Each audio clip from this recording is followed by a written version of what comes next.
nepieciešama zilā gumija. Gumiju mēs paliekam zem pēdām, zem spilventiņiem. Kājas ir cieši klāt, varbūt ar tādu atstarpīt viena pie otras.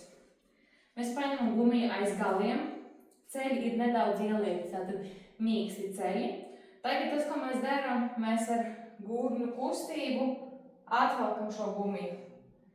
Tātad var redzēt, ja, kā man kustās gurni uz iekšu, uz atpakaļ, kad mēs laižamies lejā.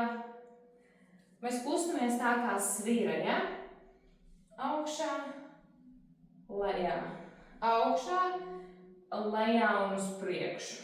Tātad lēnām mēs paņemam, mēs velkam, un kā mēs ejam uz augšu, tā mums divans iet uz priekšu, bet neiet pārāk, bet tātad līdz neitrālai pozīcijai. Šeit divans atvelkās un pierojam.